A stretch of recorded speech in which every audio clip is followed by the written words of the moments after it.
Hey guys. Tonight we're heading somewhere far from anything familiar. Not just back in time, but into a world dripping in gold, incense, and secrets. You're not waking up in your own bed tonight. No soft pillows, no morning alarms, and definitely no coffee. Nope. You've just woken up on the stone floor of a palace in ancient Egypt. Congratulations. You're now the personal maid to Cleopatra herself. At first, everything feels wrong. The air smells like warm honey and sharp perfume. There's a pounding in your head, not from a hangover, but because someone just hit a small bronze gong right next to your ear. A voice is calling your name, not your real one, but some ancient Egyptian name you apparently go by now. You blink, and a girl in linen robes is squatting beside you, frowning. She tells you to get up. Now. Because the queen is about to wake.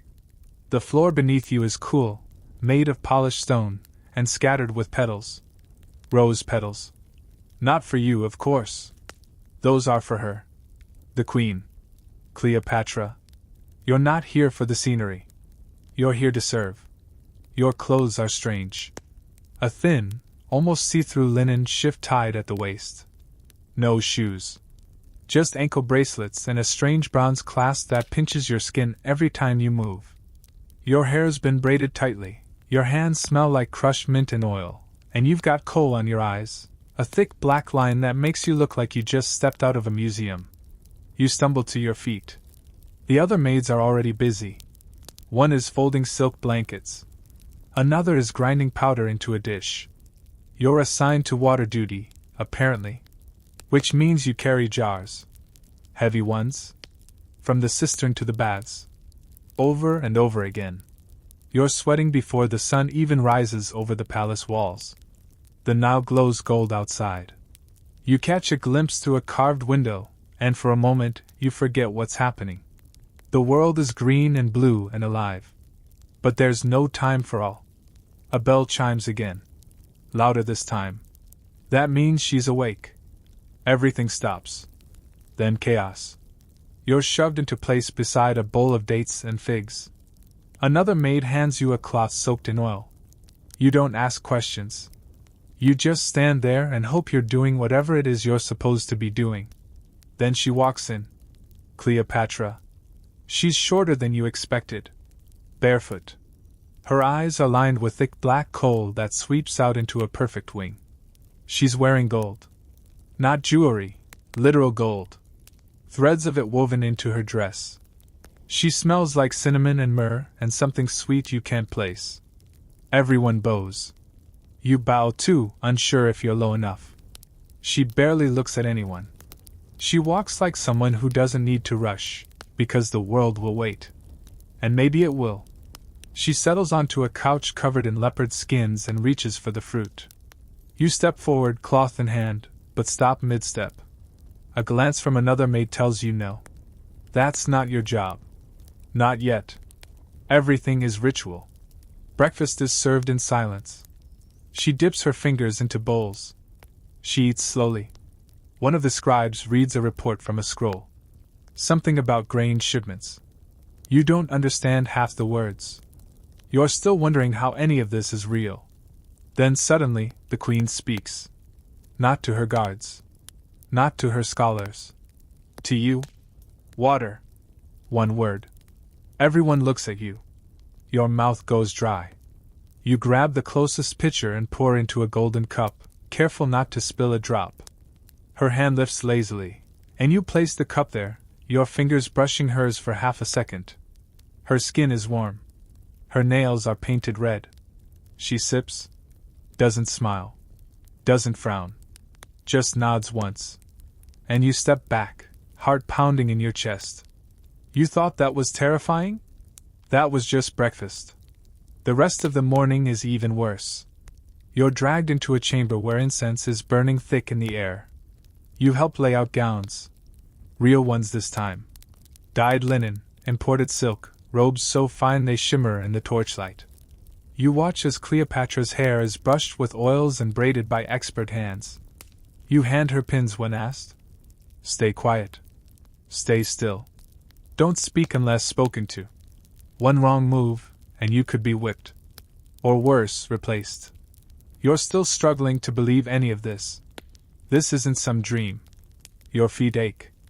Your arms hurt. And there's sand stuck to parts of your body you didn't know could get sandy.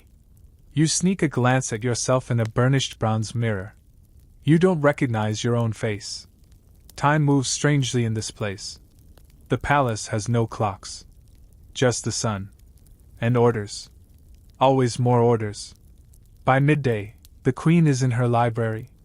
Yes, she has a library. Scrolls and scholars and maps all over the place. You're not allowed inside. You wait just outside the doors, holding a tray of figs, trying not to fall asleep standing up. It's hot. The stone walls trap the heat. Your shift clings to your back. Somewhere in the palace, someone is playing music, soft flutes and drums. The guards don't blink. The priests whisper behind their gold masks. And you? You're trying to remember what life was like just yesterday. The day before you woke up here. In ancient Egypt. As a maid. And you're starting to realize something. You belong to her now. Cleopatra. And she doesn't give second chances. You've only been in this palace for a few hours, maybe more, but your sense of time is already fading. The sun beats down on the stone courtyards, and you've started to move like the others, quickly when summoned, slowly when ignored, and always with your eyes low. A eunuch with a shaved head and inked eyelids leads you down a hallway lined with painted walls. You pass gods with falcon heads and jackal faces, their eyes following you wherever you go. The corridor smells of incense and damp stone. You're told to collect a basin, towels, and scented oil. The queen is going to bathe. And you, somehow, are going to help. You're not alone. 2 senior maids handle the preparations. They've done this hundreds of times. You try to copy them. You kneel beside a pool carved into the marble, shaped like a lotus, filled with water so clear you can see coins resting at the bottom. Offerings, maybe. When Cleopatra enters, everyone drops their heads. You follow their lead. She shrugs off her robe and steps into the water without hesitation. No modesty. No shame. She's royalty. Her body is just another symbol of power. The silence is heavy. One maid pours warm oil into the water. Another gently scrubs Cleopatra's shoulders with a bundle of herbs wrapped in cloth. You're handed a jar. It's filled with crushed lotus and honey. A mixture for her skin. You dip your fingers in, hands trembling, and apply it gently to her arms. Her eyes meet yours. Just for a second. Then she looks away. She doesn't speak. She doesn't need to. The queen owns the room without saying a word. When the bath is done, she rises like a statue come to life. Water cascades down her skin. A maid wraps her in cloth. You fetch the sandals. Simple, flat, but gilded along the straps. She doesn't thank anyone. She simply leaves. And everyone breathes again. The rest of the day moves like smoke. You're sent to the kitchens. You peel dates, grind spices, slice figs. Everything is done with quiet urgency. Nothing is ever fast enough. The cooks are ruthless. One swats your hand when you reach for the wrong knife. Another mutters something about foreigners under her breath. You keep your mouth shut. You keep moving. Later, you're back in Cleopatra's quarters. She's meeting with a Roman. You can't see him clearly, but he's loud. Brash. Laughs too hard at his own words. Cleopatra's voice, on the other hand, is silk. Measured. Cool. You catch fragments of conversation. Trade routes. Gold. Rome. Power. Always power. She plays them like pieces on a board. You start to realize this woman isn't just royalty. She's dangerous. And brilliant. She speaks at least 5 languages. Knows her history. Understands politics better than half the men in Alexandria. You don't know much about Roman history, but even you can tell she's toying with this man. Feeding him wine. Laughing at the right moments. Never giving more than she needs to. The maid next to you whispers his name. Mark Antony. You blink. You know that name. From history class. From textbooks. from stories about doomed love and betrayal. But here he is, alive, sitting casually on a cushion, letting Cleopatra feed him olives like he's the one in control. But he's not. She is. You're dismissed before the meeting ends. Back to scrubbing floors. Your knees ache. Your hands are raw. But your ears are sharp. You hear things. About war. About Rome pressing in. About a brother who tried to steal her crown. About Julius Caesar. Another Roman. Dead now. Everyone whispers about him like he's a ghost. They say Cleopatra loved him once. That she bore his child. That Rome hated her for it. You're starting to understand something terrifying. You're not in the middle of just any kingdom. You're in the middle of a slow-burning storm. And you're standing far too close to the lightning. That night you sleep on a woven mat in a servant's alcove. A small window lets in moonlight. The walls are thin. You hear jackals howling in the distance. You press your hand to your chest, trying to calm your breathing. The linen shift you wear is damp with sweat. The air is warm, sticky, alive with the hum of insects. You whisper to yourself, trying to remember your own name. The real one. Not the one they gave you here. But it feels further away with each passing hour. The next morning, you're shaken awake before dawn. No time to stretch. No time to think. Cleopatra is traveling today. A barge ride up the Nile. You're going with her. You're handed a robe. Finer than usual. Gold threads, faint embroidery. You're told to wear it, to look presentable. Even servants must reflect the queen's glory. The barge is enormous. Carved wood painted with gold leaf. Statues of Isis and Horus line the sides. The sails are purple. You help load jars of wine, baskets of fruit, bolts of silk. You're sweating before the boat even moves. Cleopatra appears in full regalia. A gold crown shaped like a cobra sits on her head. Her gown flows behind her like liquid sun. Everyone drops to their knees. You're not sure how long the journey is. Hours. Maybe more. The Nile is wide and slow. Papyrus plants line the banks. You see crocodiles basking on the shore. Children run along the edge, waving as the queen's barge floats by. Musicians play softly. Cleopatra lies on a couch under a canopy, sipping wine. She watches everything. You're starting to see that she never blinks unless she means to. She notices more than she shows. At one point, she calls for you again. You approach, kneel, and offer her a chilled cloth for her hands. She takes it, holds your eyes, and asks, almost lazily, "Where did they find you?" You freeze. Because you don't know what to say. You can't tell her the truth, that yesterday you were in bed, in a different century, wondering what to order for dinner. So you lie. You say the city's name, the one you heard the others mention earlier. She tilts her head slightly, watching you. Then nods once. "Strange accent," she says. You'll adjust. And just like that, she dismisses you. You breathe again. But you don't feel relieved. You feel seen. And in Cleopatra's world, that's not always a good thing. You don't remember falling asleep, but at some point, the rocking of the barge and the heat must have pulled you under. You wake with a start, the sun hanging low, casting everything in gold. For a moment, you think you're back home, maybe dreaming. But then you hear the soft chanting of priests, the splash of the Nile, the murmurs of servants. You're still here. Still in ancient Egypt. Still a maid. Someone kicks your foot.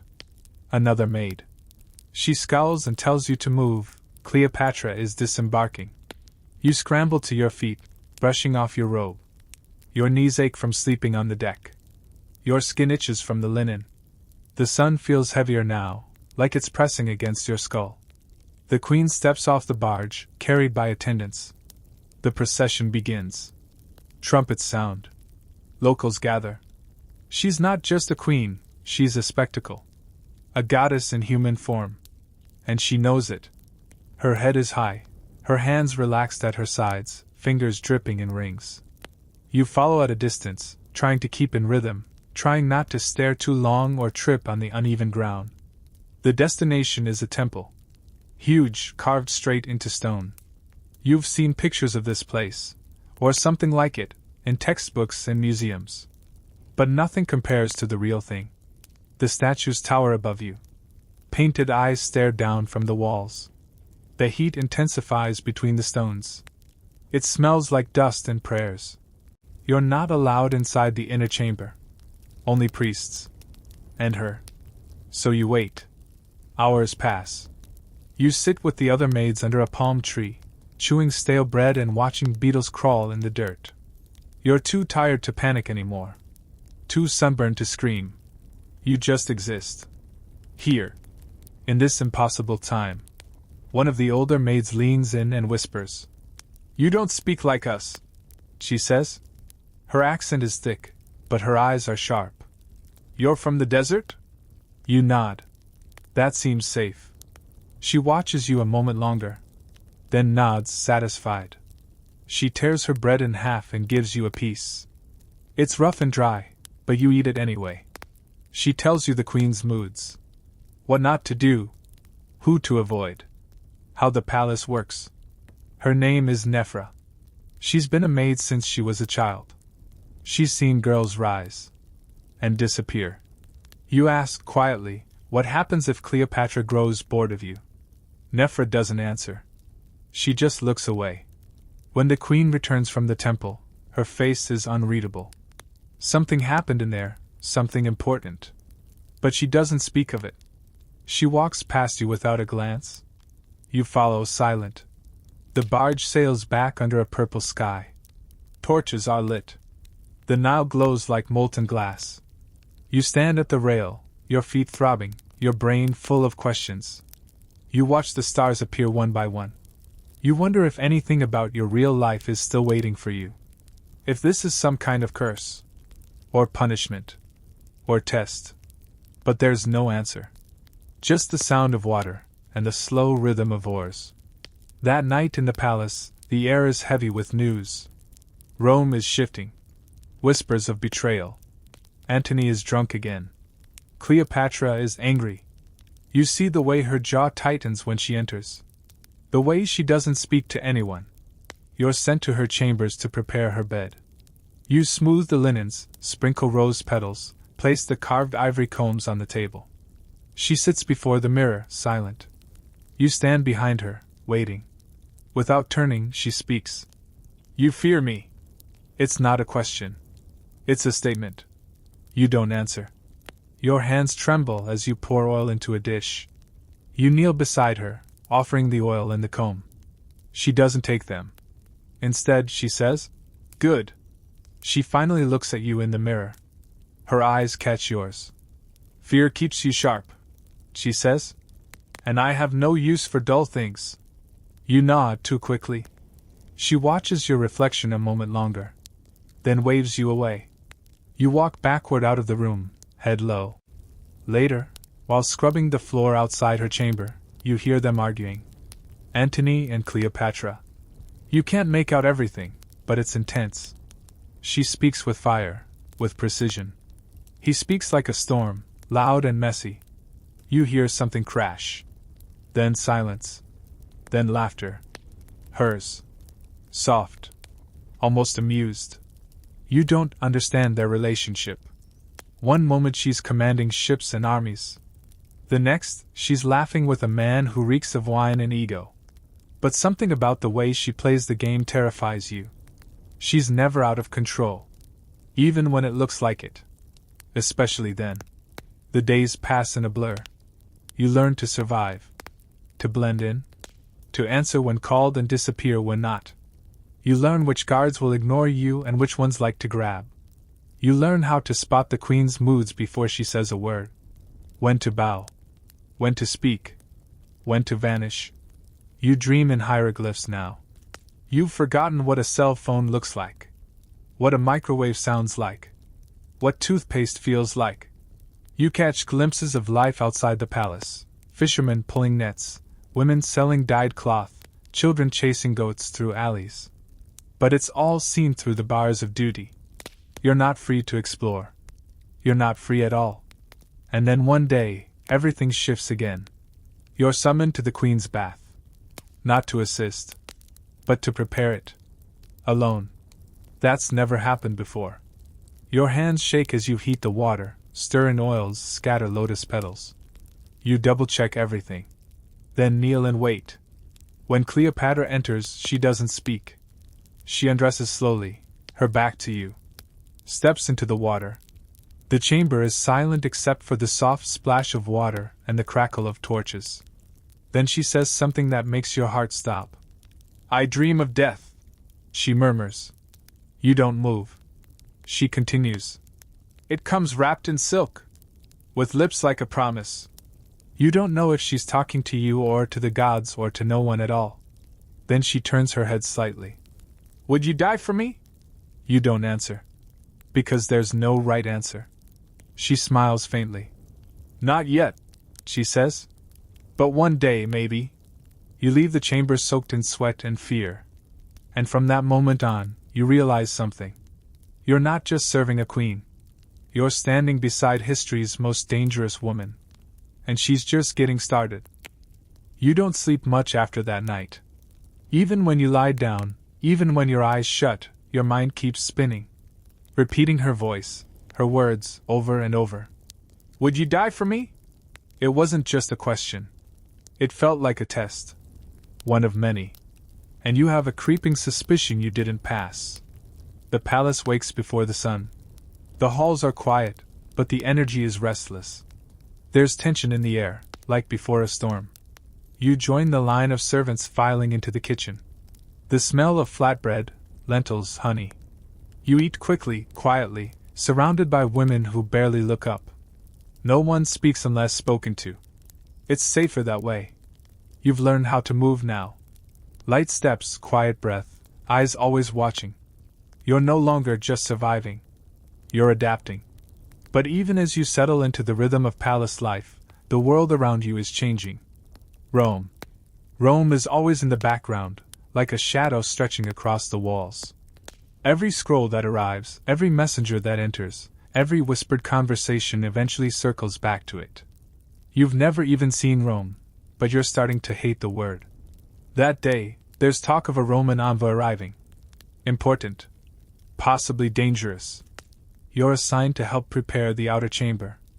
Dusting, polishing, arranging fruit and wine. Everything has to be perfect. Cleopatra expects nothing less. As you work, Nephra leans over and whispers, "This one isn't like the others." You glance at her, confused. She lowers her voice. "The last Roman who came tried to kiss her ring. She let him. Then she had him whipped for smirking." You raise your eyebrows. She doesn't just rule. She plays. By mid-morning, the palace is buzzing. You can hear the sounds from outside the gates. Horses, metal clanking, soldiers shouting orders. The Romans are here. You're not allowed in the main hall. No servants are. But that doesn't stop you from listening. You slip into the corridor, just outside the chamber. You press your ear to the wall. A deep male voice speaks first. Confident. Loud. Roman. Then Cleopatra responds. Her voice is soft, but it cuts like a blade. You can't understand everything, but you catch certain words. "Tribute, loyalty, Egypt is not yours to claim." There's a silence after that. A long one. Then the Roman laughs. It's short. Cold. The conversation continues, lower now, more calculated. You stay frozen against the wall, trying not to breathe too loudly. Your stomach tightens. You don't even know this man, but you hate him. You hate how he talks to her. Like he owns her. Like Egypt is some exotic trinket to take home. Eventually, the meeting ends. You scatter before the doors open, slipping back into your post near the columns, head bowed. Cleopatra walks out alone. Her face unreadable. But her fingers are twitching. That's when you know, something's going to happen. Maybe not today. Maybe not this week. But something's building. Later that evening, you're sent to her private quarters again. When you arrive, the room is dimly lit, incense curling through the air. She's seated on a cushioned bench, staring into a bronze mirror. You announce yourself softly, and she waves you in. You wait. Then she speaks. Do you know why they fear me? You shake your head. She turns to face you fully. Because I learned their language. I read their books. I understand their gods better than they do. She stands, walks slowly across the room. They see a woman, and they expect softness. Obedience. A warm bed. But I am none of those things. You nod, unsure if it's the right response. She steps closer. But you watch. You learn. Like I did once. You don't know what to say, so you say nothing. She brushes a hand across your shoulder. Fear me. But don't run. That night, your dreams are strange. You're standing on the edge of a battlefield. Roman flags on one side, Egyptian gold on the other. Cleopatra stands in the center, arms outstretched, and behind her, the Nile turns red. You wake up gasping. It's still dark. The morning comes with more news. Antony is returning. He's been gone for weeks, some say months. Others whisper that he's been with another woman. Cleopatra doesn't react to the gossip, but you can see the way she grinds her jaw. The way her eyes harden. Preparations begin again. Perfume is blended. Jewels are polished. And you, somehow, are chosen to help dress her. Your hands shake as you fasten her bracelets, arrange her hair. She watches you in the mirror. You feel like prey under her gaze. He will try to charm, she says. You nod. He will beg, then blame. Then beg again. You keep your eyes down. But I know what I'm worth, she continues. And no man defines it. The door swings open, and he enters. Mark Antony. He's not what you expected. Not the polished marble man from the stories. He's large. Weathered. Tired. His tunic is stained, his boots dusty. But he moves like he owns the air in the room. Their eyes lock. Either of them speaks for a moment. Then she says, You're late. He laughs, but there's no joy in it. You look beautiful, he says. She turns away. I always do. You're dismissed before anything else happens. Back to the corridors. Back to your place among the invisible. But you linger just a little longer, listening. Their voices rise and fall behind the doors. Anger. Affection. Lust. Strategy. You can't separate them. Maybe they never do. In the days that follow, everything moves faster. Ships are being prepared. Scrolls are flying in and out of the palace. Messengers don't sleep. The queen barely eats. You follow her from room to room, like a shadow. She barely notices you now. You're part of the background. Furniture with hands. But Nephra watches you. She pulls you aside one night, gripping your wrist. Be careful, she says. When power rises, people fall. You nod. And you wonder, which one are you? The climber? Or the sacrifice? You barely sleep anymore. Nights blend into days, and the palace never truly quiets down. Somewhere, always, a torch crackles, a whisper travels, sandals echo off stone. You move like a ghost now, quiet, alert, invisible. But inside, your thoughts scream. Cleopatra is preparing for war. Or something like it. You hear it in the way she talks to her advisors, fast and sharp, her voice slicing through the air. You see it in the way Mark Antony paces the halls, barking orders at Roman guards who look too nervous to ask questions. You feel it in the way people walk now, quicker, stiffer, like everyone is expecting something loud to happen. And it will. The Queen's private meetings increase. You're not allowed inside, of course, but you're often stationed outside the chambers, close enough to catch fragments. A battle is coming. Not just with swords and blood, but with secrets, alliances, betrayals. Cleopatra isn't just fighting Rome. She's fighting to stay Cleopatra. One night, while delivering fresh linens to her chamber, you find her alone. She's standing by the window, staring out toward the dark Nile. Her jewelry is off. Her hair is loose. She looks, not weak but bare. Like a statue that finally stepped off its pedestal. She doesn't look at you. They will write songs about me, she says quietly. You pause, unsure if she's talking to you or the river. They'll say I bewitched empires. That I was dangerous. Seductive. But never smart. Never a strategist. Never the mind behind the throne. You place the linens down, gently. I'm not just a woman, she says. I'm a nation in human skin. You whisper. They'll never forget you. That's when she turns. She steps toward you slowly, and for the first time, really looks at you. Not as a servant. Not as a shadow. But as something else. You believe that? She asks. You nod. Your throat is dry, but you force out. Yes. Her expression softens, just slightly. Then stay close. And just like that, you're no longer on the edges. You're pulled in. More errands. More private moments. You're carrying messages now. Letters sealed in beeswax, delivered only to people whose names are whispered behind closed doors. You don't read them. You're too smart for that. But you feel the weight of each scroll like it's poison in your hands. Nephra notices. She corners you in the corridor one morning. What are you doing? She hisses. You glance around. What I'm told. You're being watched. You try to brush her off, but she grabs your arm. Not by her. By the ones who want her gone. You swallow hard. What should I do? She leans in close. Survive. That night you pass by one of the storage halls and hear something. 2 guards. Whispering. They'll move before the full moon, one says. Her boat's being stalked. They think she'll flee. Or die trying. You freeze. Cleopatra has always been powerful. Always in control. But now people are speaking of her like a flame about to be snuffed out. The palace is shifting. Like sand under your feet. And then it happens. News arrives like lightning.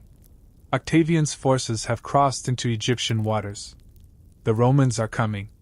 The reaction is immediate. Screaming. Running. Couriers on horseback. Priests chanting protection spells in the courtyards. You're summoned to the queen's chamber in the chaos. She's calm. Dressed in ceremonial gold. Her eyes outlined in coals so thick they look like daggers. She doesn't look scared. She looks like a god pretending to be mortal. She gives you a folded cloth. No seal. No markings. Take this to the priest in the inner temple, she says. Do not let anyone else touch it. You nod, clutch it to your chest, and run. The halls are louder now. Soldiers are everywhere. Some Egyptians. Some Romans. You can't tell who's guarding what anymore. Everyone looks scared. Or angry. Or both. When you reach the temple, the priest takes the cloth and gives you a look that makes your stomach twist. He doesn't say thank you. He just disappears into the shadows. You don't sleep that night. You lie awake, staring at the ceiling, heart pounding like a war drum. By morning, the queen is missing. Not vanished. But gone from the public eye. Some say she's gone to pray. Some say she's gone to die. Others whisper that she's hidden herself in the tomb already built beneath the palace. A secret chamber shaped like an afterlife, ready for a queen who refused to be conquered. You're called again. This time, it's not to her room. It's to the base of the tower. 2 guards let you in. You descend a narrow staircase, torch in hand, surrounded by cold stone and damp air. Your skin crawls. The silence here is thick. Ancient. And at the bottom, her. Cleopatra. Alive. Barefoot. Wrapped in linen robes. She sits on a low stone bench, surrounded by scrolls, statues, incense. She looks up and smiles. You came. You kneel. She stands, walks toward you, and places her hands on your shoulders. You've served well, she says. And I think you understand me now. You don't know what to say. You came from nothing, she says. And yet you saw me as I am. She presses something into your hand. A ring. Heavy. Gold. Keep this. If I fall, It may save your life. Then she leans in, close enough to whisper. Go now. Don't look back. And you run. You don't cry. Not yet. You don't breathe until you're above ground again. But something inside you knows. The Queen has made her final move.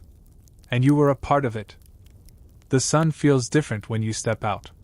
Hotter, heavier, like it knows something has ended. You don't go back to your quarters. You can't. You keep walking, fast but not rushed, trying to look like you have purpose. Everyone's running somewhere, anyway. No one stops you. You pass soldiers shouting in Latin, merchants locking their doors, slaves with wide eyes and trembling hands. Alexandria is unraveling. The palace is still standing, but the walls feel thinner. The gold less golden. The silence around Cleopatra's tower, too loud. You hold the ring tight in your palm. Her gift. Her goodbye. It's warm from your skin, but cold in your heart. You don't know what to do with it. You don't even know what it means. Only that it matters. You return to the servant quarters. Nephra's gone. So are half the girls. Some fled. Some maybe worse. You sit alone in the corner, the ring hidden under your sash. You stare at the wall, and it feels like it stares back. Then the rumors start. She's dead. No, she's fled. No, Antony killed her. No, she killed Antony. You stop listening after the fourth version. You know Cleopatra. If she died, it wasn't because someone took her. It's because she let go. Later that evening, they find his body. Mark Antony. Some say he stabbed himself, thinking she was already gone. Others claim he was assassinated by Octavian's men. There's blood, they say. A lot of it. And it happened right outside the tomb. That's how close he got to her. And still couldn't save her. You stay quiet. The palace begins to empty. Roman flags are hoisted over the eastern walls. Octavian marches in like a king.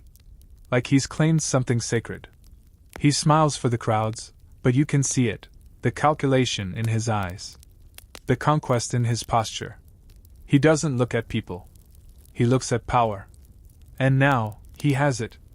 The next day, Cleopatra's death is confirmed. The words fall from the mouths of the guards like ashes. She's gone. Poison, they say. A snake. A bite to the breast.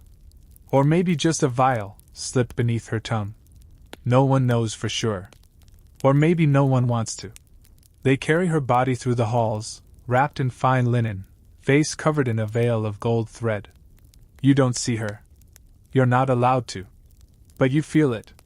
Like a tremor beneath your ribs. The Queen of Egypt is no more. And yet, somehow, she still lingers. In the scent of her oils, still soaked into the marble floors. In the echo of her sandals. In the tension, the fear, the silence. Octavian doesn't cry for her. Doesn't honor her. But he does fear her legacy. He burns letters. Seizes statues. Rewrites stories. You hear him order it with your own ears. Erase her name from the archives. Her face from the temples. Her voice from the walls. You feel rage boil under your skin. You want to scream. But instead you bow. You're a maid. Not a rebel. You survive by being quiet. That night, Nephra returns. You don't ask where she's been.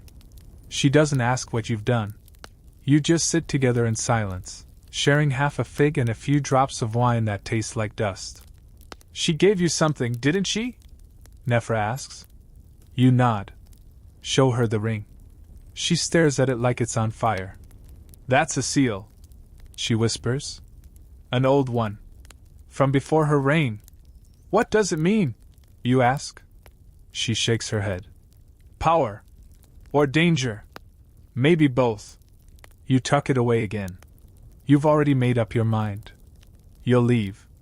You won't die here, in a city that forgets its queens. You'll go far, somewhere quiet. Maybe a village down the Nile. Maybe past the sea. Somewhere where people don't look at you like you're disposable. Where Cleopatra's name still means something. You gather what little you have. A tunic. a pouch of dried fruit, sandals, and the ring. You slip out at dawn, through the servants' gate. No one stops you. No one sees you. The streets are quiet now. Alexandria is still Alexandria, but less. You pass murals of Cleopatra, already half chiseled away. Her eyes scratched out. Her name smeared in red paint. They can try to erase her. But you remember. You were there. You walked behind her. Fed her cat. Carried her secrets in your hands like burning coals. She spoke to you. She trusted you. And now, her story lives in you. The wind picks up as you reach the edge of the city. It smells like dust and salt. You keep walking. You don't cry. Not yet. But you promise yourself something. Someday, if anyone ever asks about the Queen of Egypt, you'll tell them the truth. Not the Roman version. Not the men's version. But the version only you saw. Because for a brief, shining, terrible moment, you weren't just a maid. You were a witness. And that makes you dangerous too. The desert doesn't welcome you. It tests you. Every step away from Alexandria feels like a gamble. The heat presses down like a hand on your chest. The sun turns the sand into fire. But you keep walking. Because there's nothing to return to. You pass small villages. Farmers squint at you from doorways. Stray dogs bark. Children run barefoot through dirt paths, chasing lizards. You ask no questions. You answer none. You keep the ring hidden in a pouch tied to your waist. No one needs to know who you were. Or who she was. At night you sleep under palm trees. Sometimes you trade for food, dates, lentils, a bit of dried fish. Other times you go without. Hunger has stopped frightening you. The first week, you still flinch at loud sounds. Still see her in every shadow. Still expect someone to grab your wrist and drag you back. But the days grow longer. And quieter. And your heart doesn't pound as often. You reach a small temple town by the river. The priests are older. The gods are older still. The statues here are cracked and mossy. But the people, they smile. An old woman offers you a cup of water. You're not from here, she says. No, you whisper. She nods. Then stay. For a while. So you do. You help sweep the temple steps. You help clean offerings left for forgotten gods. You braid the younger girls' hair and teach them how to carry jugs without spilling a drop. You learn to laugh again. A little. Quietly. And still, you dream of her. Cleopatra. Not as a queen. Not on her throne. But in that tower. In the stillness. In linen robes, without the makeup, the gold, the mask. Just a woman who didn't want to be erased. One night, a traveler comes through town. A merchant from the north. He carries spices and rumors in equal weight. He tells a story to the priests while you sweep nearby. They say she was buried with a snake, he says. Coiled at her breast like a lover. The priests chuckle. One rolls his eyes. Men like to romanticize power when they fear it, the old one says. You don't laugh. You wait until the traveler sleeps, and then you find his satchel. You slip a coin inside. In exchange, you take one of his scrolls. Not a sacred text. A poem. A story about a woman and a city swallowed by time. You can't read all of it. But the parts you understand make your throat tighten. They've already started turning her into legend. They'll twist her into anything they want. A temptress. A tyrant. A ghost. But not what she truly was. A survivor. Like you? Years pass. You grow older. The lines on your hands deepen. You still wake early. Still sweep the temple. Still feel her ring against your ribs, where you keep it tucked under your dress.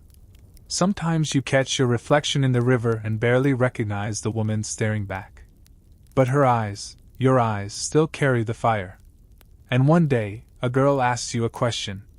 Who was Cleopatra? You pause. You look at her. She's young. Wide-eyed. Curious. You open your mouth to speak. But then close it. Because this isn't a story for the daytime. It deserves more.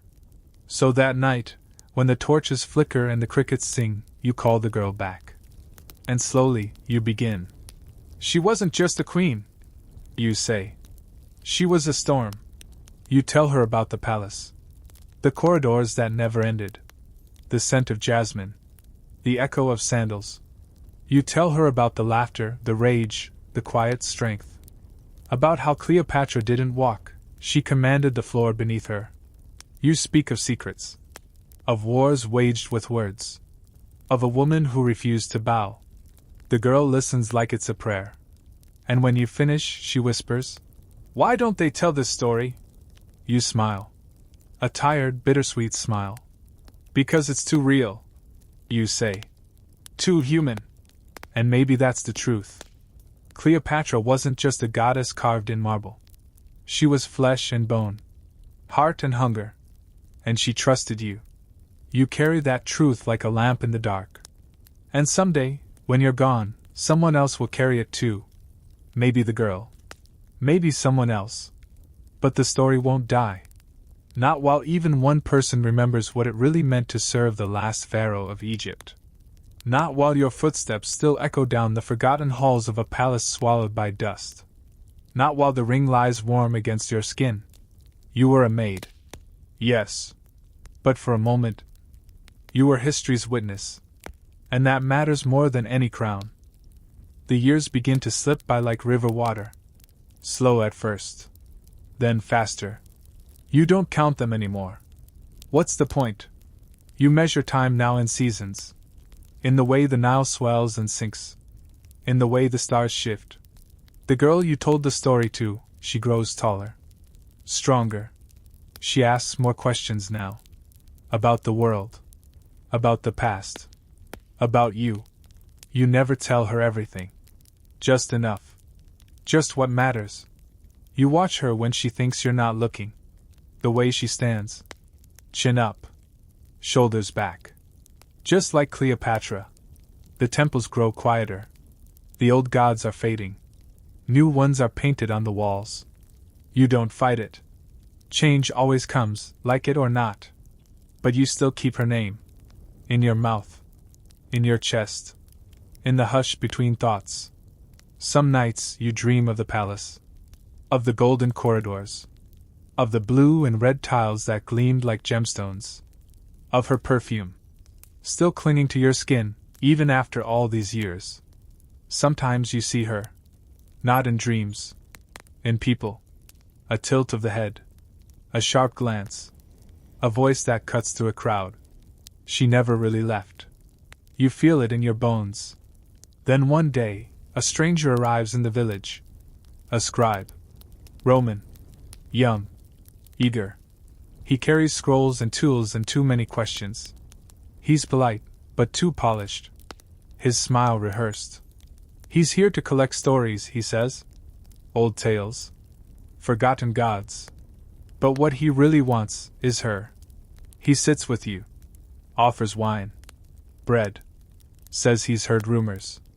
A woman once served Cleopatra. A woman still lives.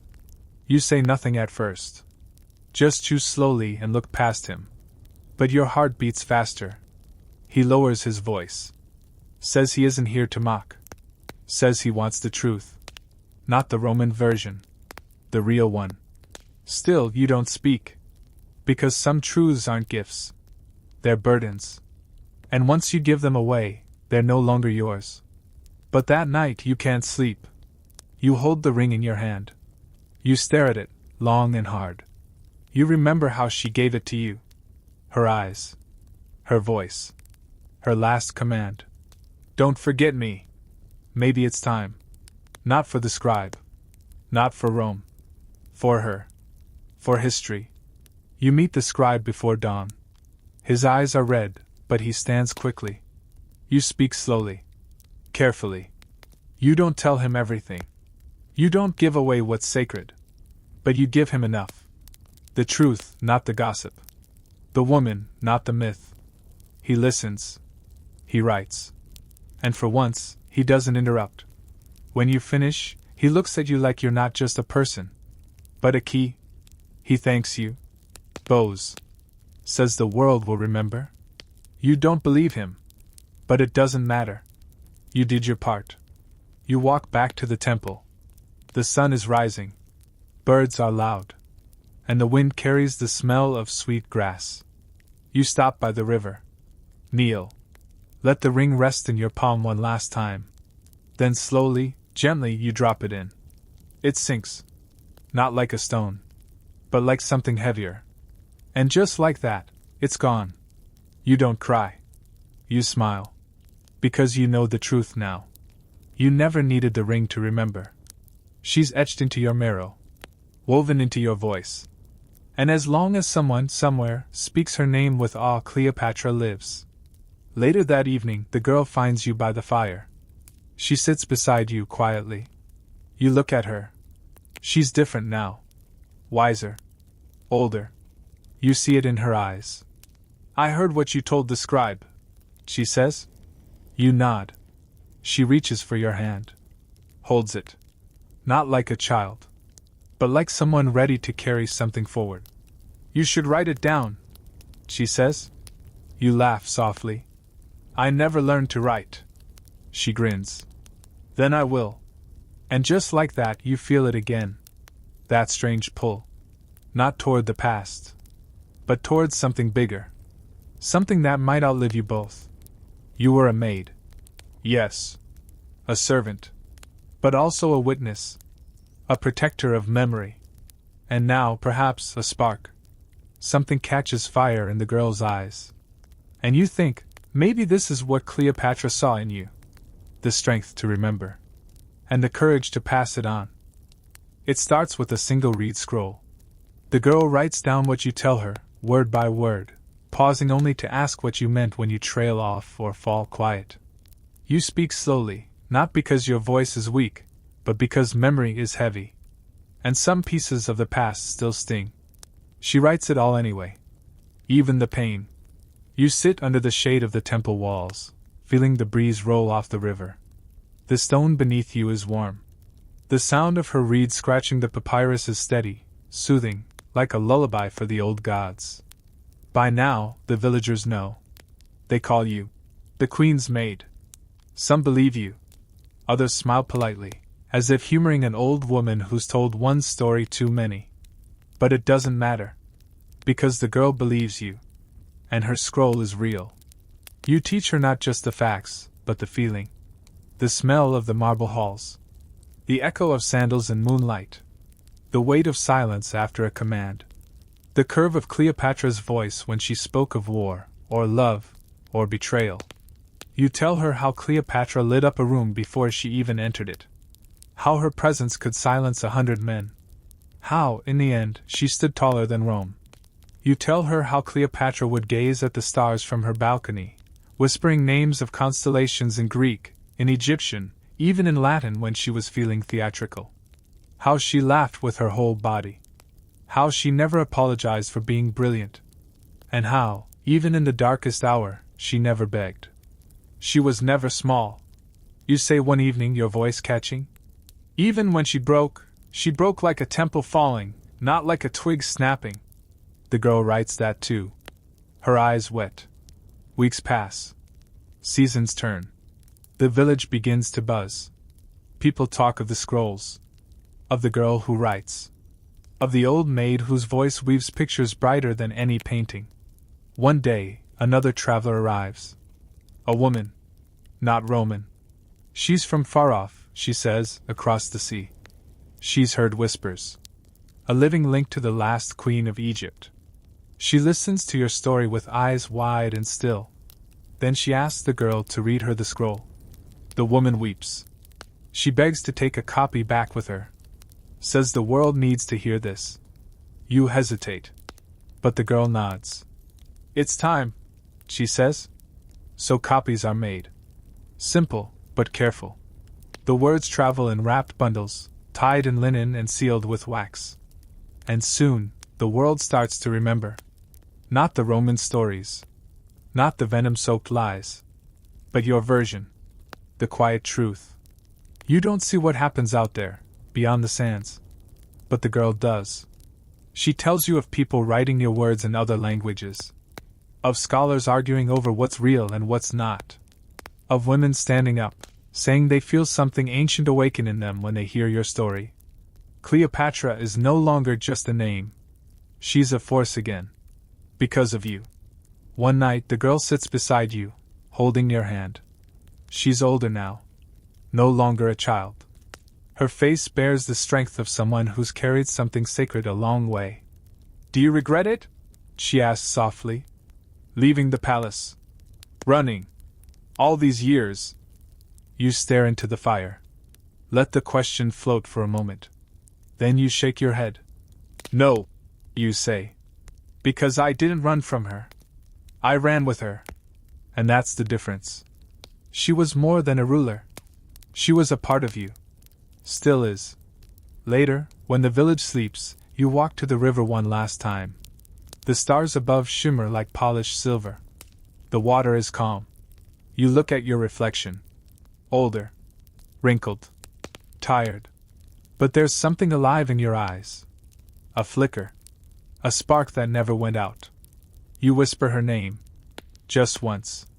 And the wind picks it up like a secret passed from one soul to another. Then you turn and walk home, feeling light in a way you haven't in years. You don't know how long you have left. Days, months, maybe more. But you do know this. The story lives now. It's out there. And no empire, no sword, no fading monument can erase it. Because the truth, once spoken from the heart, becomes immortal. And you, her maid, her confidant, her final witness, have done your part. The sun rises slow and golden over the Nile, casting long ribbons of light across the reeds. You sit outside, wrapped in a linen shawl, watching as the day begins again. The girl, no, the woman now, brings you warm water and soft dates. She moves with the grace of someone born between worlds. Raised in the old ways, thinking in new ones. You smile at her gently. She doesn't say much anymore. She doesn't need to. You've told her everything. Or at least, everything that mattered. And now, the story belongs to her. You sit together in silence as the wind stirs the trees and the goats bleat in the distance. Life goes on. As it always does. Later, travelers arrive. Again. They've come from lands you'll never see. They speak in accents that feel like water running over stone. They carry strange tools, glass lenses, inks of colors you've never seen. And one of them carries a painted scroll. When she unrolls it, your breath catches. There, in color, is Cleopatra. Not the Roman version. Not the painted enemy or the seductive witch. But her. Strong. Proud. Human. You touch the edge of the scroll like it might vanish. The artist watches you with a look that's half reverence, half apology. It's how she looked in your stories, she says quietly. You nod. Not because she got it perfect, but because she tried. And that matters more. They ask if they can sit and listen. And so, for what you know is one of the last times you speak. Your voice cracks, but your words are clear. You talk about Alexandria. About the way the palace would glow at sunset, like it had caught fire from the horizon. You tell them about the markets, how they smelled of cinnamon and wine and dust. You describe Cleopatra's voice, not just its sound, but how it felt when she looked at you and said your name. They listen like it's scripture. And when you finish, the woman with the scroll bows deeply. Not to thank you, but to honor you. It's strange. For so long, your life felt like a shadow trailing behind someone else. But now, as you near the end of it, you realize the truth. You weren't just part of Cleopatra's story. She was part of yours. And you carried her longer than any monument ever could. That night, the stars seemed closer. Like you could reach up and touch them. The girl, your girl, sits beside you. She holds your hand. It's smaller than yours now, stronger. You remember when she was small enough to curl in your lap. Now she holds you like a bridge between centuries. Will they forget again? She asks. You shake your head. Slowly. No. Not this time. Because the story has taken root. It's out there now. In the hands of women and girls who never knew the Nile but feel it anyway. In the minds of scholars who finally question what the victors wrote down. In the hearts of people who hear her name and don't think traitor or temptress, but queen, real queen, flawed, brilliant, brave, human. You close your eyes. The fire crackles softly beside you. The wind carries the scent of tamarisk and wet earth. You think of Cleopatra. Of the last night you saw her. She had stood in the middle of that crumbling palace, dressed not for death, but for defiance. Gold rings on her fingers. Her hair braided into coils like a serpent ready to strike. She had looked at you. Right at you. And she had smiled. Even then. Even at the edge of doom. Tell them, she had said. Tell them who I was. And now, finally, you have. The next morning, you don't rise. The sun warms your still face. The shawl around your shoulders drifts in the breeze. The girl cries quietly. She knew it was coming. You'd both known. But still, when it happens, it feels like the world holds its breath. They bury you under a fig tree by the river. The same place where you once dropped the ring. She marks the spot with a stone carved with a simple symbol, an ink. The sign of life. Not because you lived long, but because you lived well. A week later, she finishes the final scroll. She adds the last line in your words. She broke like a temple, not a twig. Then she seals it, carefully, and sends it out into the world. Years pass.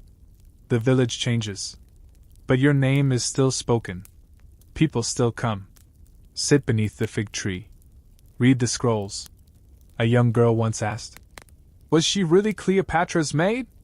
And the woman who now guards the scrolls smiles. She was more than that. She was her witness. Her friend. The keeper of her truth. Far away, across deserts and seas, your story spreads. Artists paint Cleopatra with dark skin, heavy curls, and knowing eyes. Writers tell of the queen who spoke 9 languages, who debated philosophers, who led fleets and loved fiercely. And always, somewhere in the background, there's mention of a maid.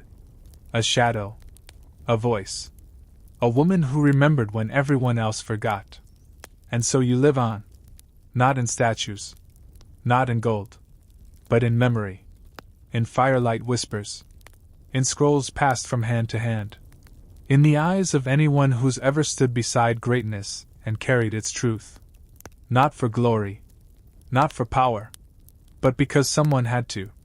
Because someone always must. The river still flows. The stars still shine. And somewhere, maybe in the hush between breaths, you can still hear her. Cleopatra. Laughing. Commanding. Living. And you, her maid, laughing with her.